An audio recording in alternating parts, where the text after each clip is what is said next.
তাহলে এখানে দেখো যখন r টা a t টা 0 সেখান থেকে আমরা c1 + c2 = a পেয়েছি। আবার যখন r টা a তার মানে কি আমার হরাইজন্টালে টিউবটা জাস্ট স্থির অবস্থায় ছিল, তখন r ডটটা 0 t টা 0। তাহলে এখানে আমরা r ডটের জায়গায় কত বসিয়েছি 0, t এর জায়গায় 0, r এর জায়গায় a। তাহলে c1 = কত পেলে a/2 minus g/2 omega square, কমা c2 টা কত পাবে এরকম পাবে দেখো a/2 plus g/4 omega square, 4 omega square হয়ে গেল। এরপর লেখো দেয়ারফর r = কি পেলে c1 c2 এর মান বসিয়ে দাও। r = কত পাবে বলো এরকম a/2 কমন নেবে, অর্থাৎ যেটা general solution a/2 e⁻ plus e⁻−ωt,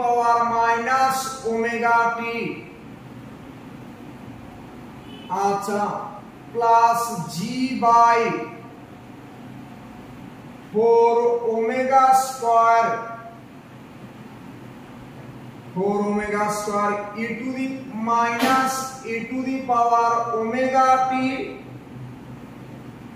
plus e⁻−ωt। কি c1 c2 মান বেরোয়নি? আচ্ছা, প্লাস কি হয়েছে g/কত ছিল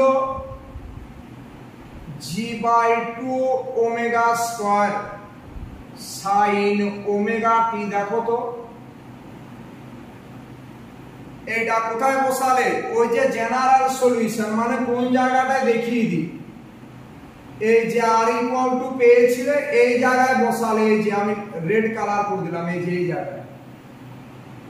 এই জায়গায় বসিয়েছো c1 এবং c2 এর মান, ক্লিয়ার? দিয়া r = পেয়েছো। এরপর কথা হচ্ছে পার্টিকেলটা যখন এই ও তে পৌঁছাবে তখন আমার টাইমটা চেয়েছে, নিচে লেখো লেট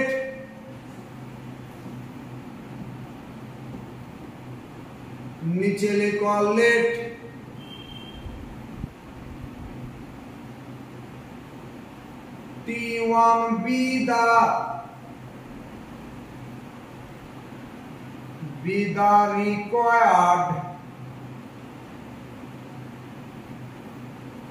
required টাইম, অর্থাৎ পার্টিকেলটা টিউব দিয়ে ও তে রিচ করার জন্য টাইমটা চেয়েছে, শুধু ক্যালকুলেশন।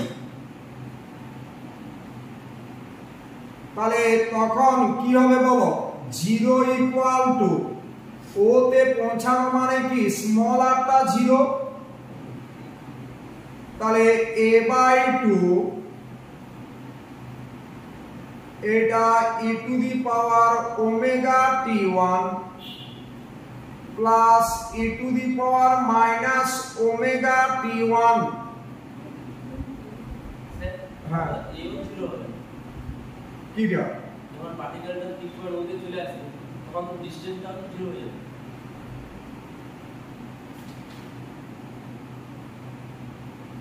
না, তখন ওটা তো ইনিশিয়ালে রাখা ছিল, ওইটাই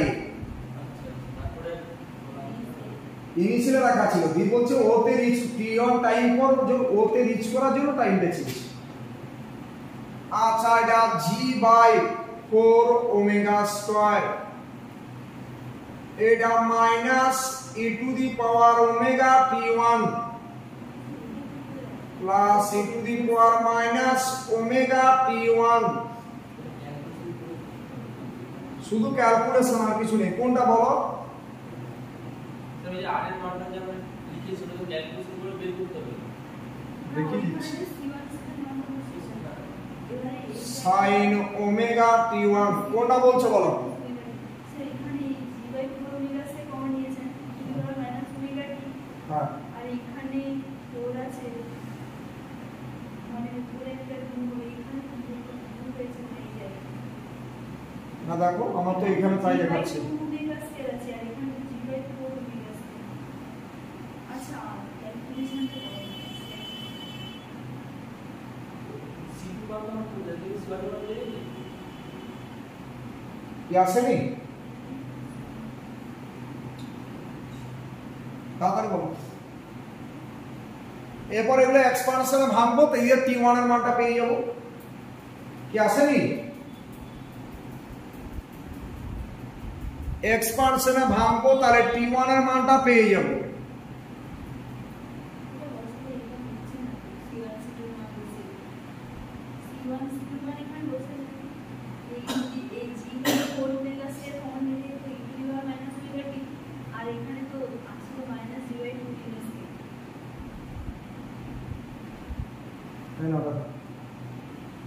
তাহলে এখানে একটা একটা 2 আসবে 2 আসবে একটা 2 আসবে আর 2 আসবে আর এখানে 2 ওমেগা স্কয়ার আছে এখানে 4 ওমেগা স্কয়ার আছে। হ্যাঁ এখানে তো 2 আছে 4 আছে তার জন্য একটা 2 আসবে এখানে -2 e to the power omega t হবে হবে না হবে না দেখো তাহলে c1 c2 ওখানে ভুলবে কি করে সাজাবে সবচেয়ে কি স্লাইড করে বলতাম C2 না C1 C2 মান কি আছে আমার C2 মান বেরিয়ে গেল। দেখে নাও একটু দেখে নাও না বাবা কারণ কি আছে একটু জাস্ট 2 মিনিট দেখে নাও।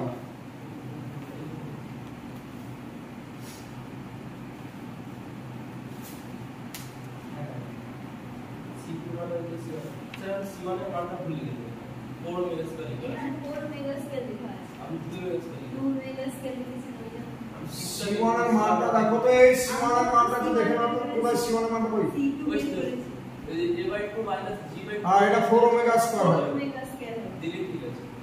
তাহলে অ্যানসার এটা 4 ওমেগা স্কয়ার। এই c1 এর মানটা a/2 minus g/4 omega square. c1 এর মানটা একটু দেখে নেবে। আচ্ছা এরপর এটাকে আমরা এক্সপানশনে ভাঙবো। অ্যাকচুয়ালি এই প্রবলেমটা না আমরা এভাবে না করে ওটাকে সাইন কস হাইপারবোলিকে নিয়ে চলে এলে আরো সুবিধা হতো। মানে হাইপারবোলিকে যদি আমরা সলিউশনটাকে লিখতাম ওইভাবে না লিখে। ঠিক আছে যখন করে ফেলেছি আর ভেবে লাভ নেই। এটা এক্সপানশন সবাই জানো 0 ইকুয়াল টু a/2 দাও a/2 চলো এখন হয়ে যাবে আর কিছু না। এরপরে এক্সপানশন গুলো ভেঙে দাও e to the power mx যে এক্সপানশন ভাঙবে দিয়ে t1 এর মানটা বের করে দেবে তাহলে হয়ে গেল। তাহলে a/2 এটা ফার্স্ট ব্র্যাকেট দিয়ে 1 plus omega t1 plus dot dot বাকিগুলো লেখার প্রয়োজন নেই ব্র্যাকেট শেষ প্লাস এটা কত হবে 1 minus omega t1 plus dot dot bracket close একটার গল্প শেষ। এটা e to the power omega t1 আর e to the power minus omega t1 তার এক্সপানশন ভাঙলাম। আচ্ছা এটা প্লাস জি ওমেগা স্কয়ার ছিল তাই তো? আচ্ছা প্লাস চলো ওগুলোর এক্সপানশন ভেঙে t1 এর মানটা বের করা এই অঙ্ক এই কত ক্যালকুলেশন বোঝার কিছু নেই। আচ্ছা এটা দেখো তাহলে e টু দি পাওয়ার কত আছে e to the power minus দেখো e to the power omega t আছে তাহলে এটা প্লাস আছে মানে এটাকে ভেঙে নাও কত মাইনাস কত হবে বলো মাইনাস ফার্স্ট ব্র্যাকেটের ভিতর e to the power omega t1 এর ইয়েতে তাহলে 1 প্লাস ওমেগা t1 প্লাস কত নেবে omega square t1 square by factorial 2 plus omega cube t1 cube by factorial 3 plus dot dot এটা ভেঙে নিলাম কার expansion e to the power minus omega t1 এর expansion এরপর কার এক্সপানশন ভাঙতে হবে প্লাস এটা মাইনাস সামনে দিয়েছি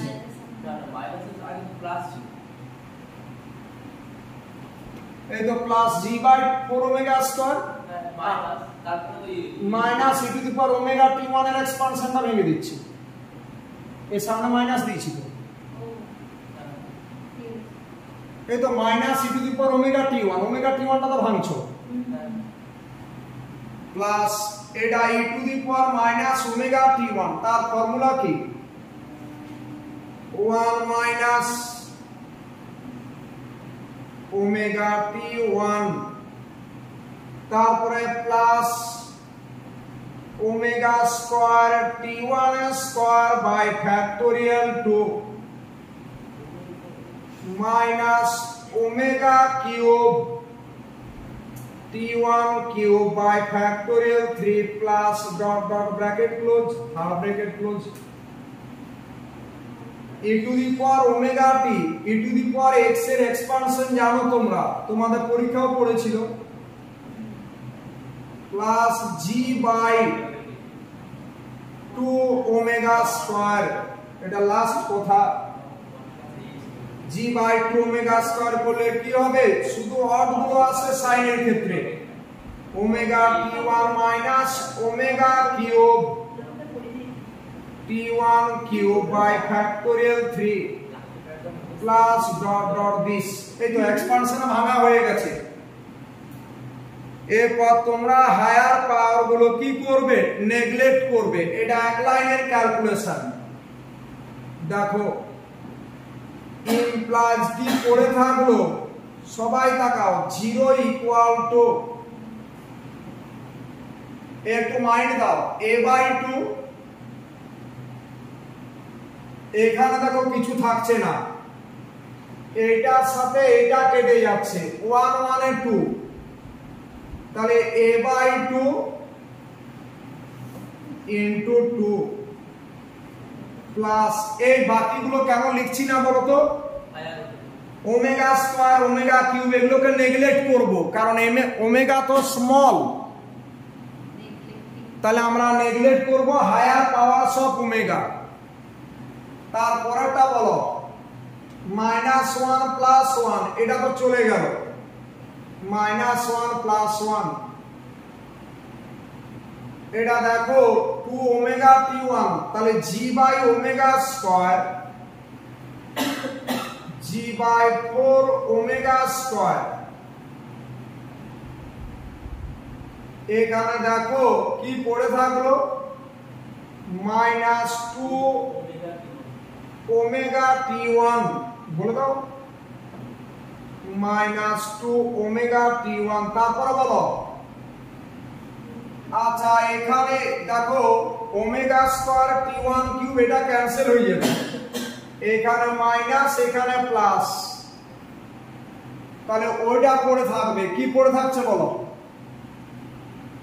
মাইনাস কত না ওটাকে হলো তুমি হায়ার অর্ডার হলো নেগলেক্ট করতে 1 কিউব বাই ফ্যাক্টর 3 হ্যাঁ কেন ওমেগা কিউবটাকে নেগলেক্ট করব না সামনে যে ওমেগা স্কয়ার তে ভাগ আছে হ্যাঁ ওমেগা চলে আসবে তার জন্য ওমেগা চলে আসবে তার জন্য ওমেগা কিউবটাকে নিতে হচ্ছে তবেই নিতাম না তাহলে এটা কত বলো ওমেগা কিউব গল্প আছে এত সহজ কত লোক দেখবে ছেড়ে দিয়ে এগুলো চলে গেছে এসব চ্যাপ্টার করেই বা এটা কত হবে বলো এটা মাইনাস মাইনাস হয়ে গেল তো তাহলে এটা বাই 3 হবে নাকি না এখানে কিছু নেই বেশি টাইম লাগবে না তাই তোমার তো প্র্যাকটিস আছে ব্যাপারটা এটা দেখো ঠিক আছে কিনা অ্যাকচুয়ালি এই চ্যাপ্টারের অঙ্ক দেয় না এই কারণে লেন্দি তো একটা অঙ্কে 7 নাম্বার দিতে হবে তাহলে তো টেস্ট করা যাবে না স্টুডেন্টকে। আচ্ছা এটা ঠিক আছে কিনা একটু দেখে নাও না। তাহলে এটা -2 আর ফ্যাক্টর 3 মানে 6, তাহলে নিচে 3 থাকবে। ঠিক আছে, হয়ে গেছে। এখানে T1 এর মানটা বের করবে। পাশে লিখে দাও neglecting higher powers of omega. আচ্ছা পাশে লিখে দাও neglecting higher powers of omega. লেখো neglecting higher powers of omega, HIGHER, higher powers of omega. তাহলে এটা কত হচ্ছে বলো? A মাইনাস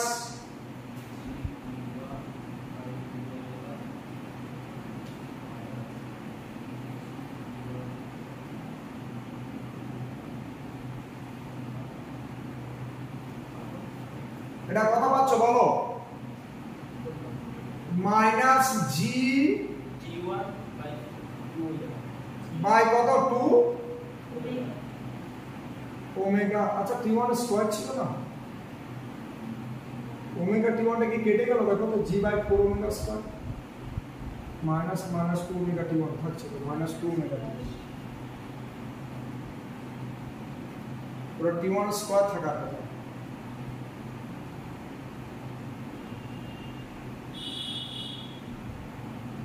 এই কিউব থাকার কথা, দেখো তো।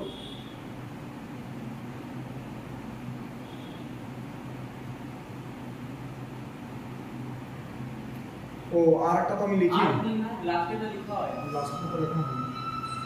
আচ্ছা আরেকটা এখানে লেখা হয়নি, এটা G/2 ওমেগা স্কয়ার, আর এটা কত বলো? Into omega T1। সেই তো আমি কাটছে না কেন? এটা মাইনাস কত ওমেগা বলো? ওমেগা স্কয়ার তো কেটে গেল, তাহলে ওমেগা T1 কিউব বাই নিচটা কত? এই 12 হচ্ছে মনে হয় কত? হ্যাঁ বাই 12। দেখো ঠিক আছে কিনা? এই 12 হচ্ছে তো ওমেগা কিউব হবে না স্যার? আর নিচে যে G/2 ওমেগা স্কয়ার আছে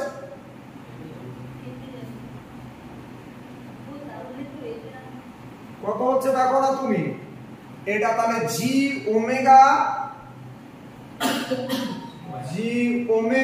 T1 এর কিউব বাই নিচটা বলো, এটা ওমেগা স্কয়ার তো কেটে যাচ্ছে, তাহলে জি ওমেগা T1 কিউব, আর এটা ফ্যাক্টরিয়াল 3 মানে হচ্ছে 6 × 12 12 এরকম হচ্ছে।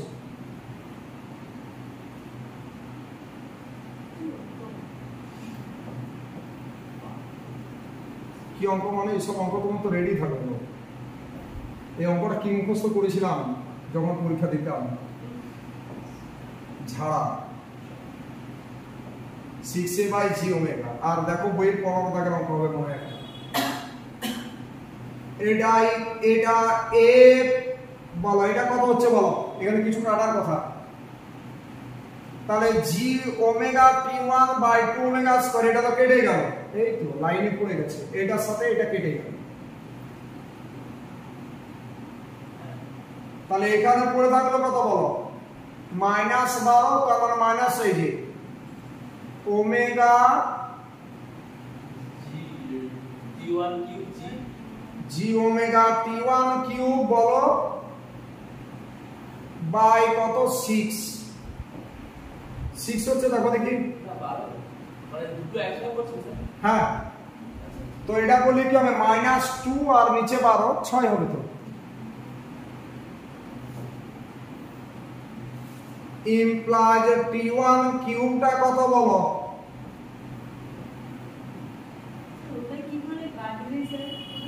ঠিক আছে, তাহলে এটা দেখো, এটা কেটে গেলে আমরা T1 টা কত পাবো? 6a/g omega whole to the power 1/3 হয়ে গেল। এটা মনে রাখবে কোনটার সাথে কোনটা কাটছে। তোমরা এই কাটতে গিয়ে আবার দেখো ভুলটা করে দিও না। মানে অ্যাকচুয়ালি এইটার সাথে এটা কেটে যাচ্ছে, এটা তাহলে এটা আর এটা পড়ে থাকছে, এরকম হবে। লেখা প্রোব বুঝো নি অঙ্কটা? এই তিনটে করলাম আর দুটো করবে, শুধু আর তিনটে করবে, তাহলে এই চ্যাপ্টার আর কিছু লাগবে না। এই দেখো প্রবলেমটা কিন্তু খুব ভালো প্রবলেম, অ্যাকচুয়ালি শুধু ক্যালকুলেশন আর কিছু না। C1 C2 মান বের করলে ওই ডিফারেন্সিয়াল ইকুয়েশনটার সমাধান। C1 C2 মান বের করলে দিয়ে আরটাই বসিয়ে দিলে, T1 তার রিকোয়ার্ড টাইম ধরে নিলে, তাহলে r equal to just t এর জায়গায় T1 দিয়ে এখানে e to the power omega t e to the power minus omega t এর এক্সপানশন আর sin ওমেগা t এর এক্সপানশন ভেঙে দিলে e to the power omega t1 e to the power minus omega t1 আর কি বললাম sin omega t1 এদের expansion গুলো ভেঙে দিয়েছো, যেখানে ওমেগার হায়ার অর্ডার গুলোকে নেগলেক্ট করেছো। নেগলেক্ট করে তুমি কি করেছো না t1 এর মানটা বের করছো। সে t1 টা কত পেলে 6a/g omega whole to the power 1/3, অর্থাৎ পার্টিকেলটা কোন জায়গা থেকে কোন জায়গায় রিচ করবে, যে p থেকে o তে রিচ করার জন্য টাইমটা। তো আমরা ওমেগার হায়ার অর্ডার গুলোকে কি করেছি, নেগলেক্ট করেছি। তাহলে এখানে ছবিটার দিকে তাকালে বুঝতে পারবে যে পার্টিকেলটা ওতে রিচ করার জন্য টাইমটা চেয়েছে, অর্থাৎ পার্টিকেলটা ওতে রিচ করবে তার জন্য টাইমটা কত, সেই টাইমটা আমরা বের করেছি। ক্লিয়ার? ওকে, এই হলো ব্যাপার। প্রতিটা অঙ্ক গতানুগতিক। এই চ্যাপ্টারের অঙ্ক পরীক্ষায় জেনারেলি কম দেয়, কারণ একটা অঙ্ক দিলে 7 নম্বর দিতে হবে। তো এখানে 15 দাগের অঙ্কটা এটা, এই দুটো বলবো, দুটো পাতের ইকুয়েশন বলেছি ওটা বলবো, টোটাল 5-6টা অঙ্ক করে যাবে। তার মধ্যে যদি পড়ে ফাইনাল পরীক্ষায় লেগে যাবে, অর্থাৎ আগামীকাল হলে এই চ্যাপ্টারটা কমপ্লিট হয়ে যাবে। হ্যাঁ, এটা করে কাজ শেষ করে দিই, বলে দেবো। এরপর সেন্ট্রাল অরবিট তোমাদের ধরবো, সেন্ট্রাল অরবিটে দুটো ক্লাস দেবো, স্টেবিলিটি অফ অরবিটে একটা, 3টে ক্লাস। ঠিক আছে, এই মাসের মধ্যে আমি central orbit, stability of orbit করে ফেলবো, চাপ নেই। সামনের মাসে ওয়ার্ক পাওয়ার এনার্জি আর ইম্পালসিভ ফোর্স। ঠিক আছে, আর শেষে ফাটকা মারবো SHM, গল্প শেষ, আর কিছু করতে হবে না। আর রেজিস্টিং মিডিয়ামের সেকেন্ড চ্যাপ্টারটা হয়ে যাবে, চাপ নেই। SHM না করলেও হবে, আমি রেজিস্টিং মিডিয়াম আমি 3-4টে চ্যাপ্টার এখনো পড়াবো। Central orbit, impulsive, work power energy, আর একটা কি বললাম, রেজিস্টিং মিডিয়াম। এই 4টে চ্যাপ্টার করে দিচ্ছি, আর ডাইনামিক্সে কিছু লাগবে না, এতে হয়ে বেশি। তারপরে MCQ সেট দিয়ে দেবো কিছু, ব্যাস। ওকে, রাখলাম।